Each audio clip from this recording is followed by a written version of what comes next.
everyone's having a nice day. I thought it was really good for us to get in pads yesterday. Our guys were really excited about it to, obviously go up against our defense in pads and be able to thud a little bit and get after it and actually play real football. So I thought we had a decent day in the red zone, which was really good to see. I think we've improved in the red zone since spring.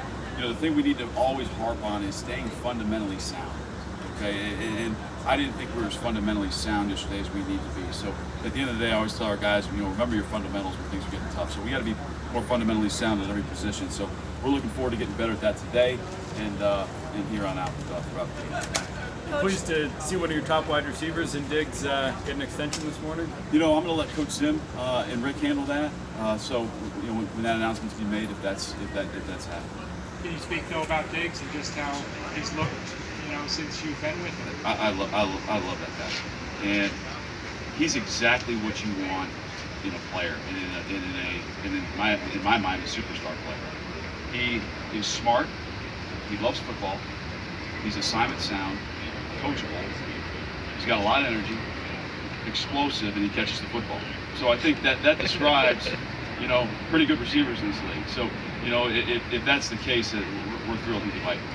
Coach Delvin talked yesterday about how he needs to approach practice without being hesitant.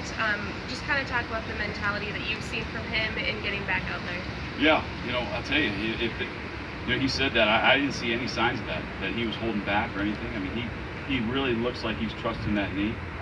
He's explosive. I thought he's done a great job in pass protection. I don't see any hindrance out of him at all, and we're continuing to, monitor his reps and making sure that knee stays healthy and stays fresh throughout camp, because it's a long camp till we get to the regular season.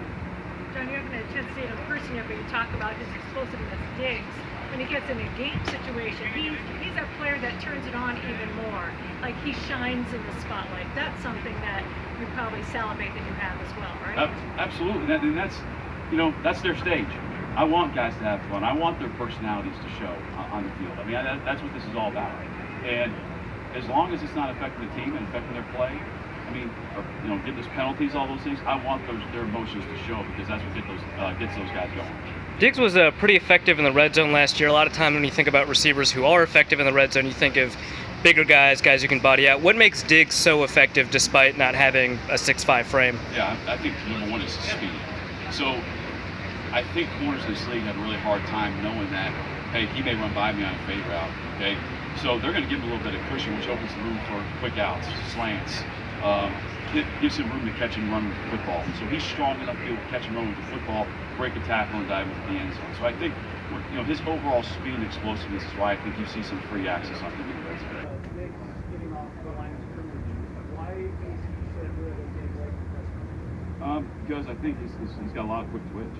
I mean, he can change direction on a dime, and DBs have to respect that. So, his press coverage is going to be a lot of times at 2 yards, really, and not 1 yard, because DB does not want to get beat over the top. So press coverage for him a lot of times is going to be a little bit different than some other guys. And the thing that we really stress with him as well to do off the line of scrimmage is really use your hands. I mean, if the DB wants to be violent, you have to get violent back. Okay, that's our ground too. We're allowed to go there as well as DBs.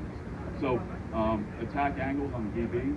Don't attack him right down the middle. I think you saw that a little in spring with him, where he was attacking the defender right down the middle of him, instead of attacking the shoulder and gaining leverage where he needs to go.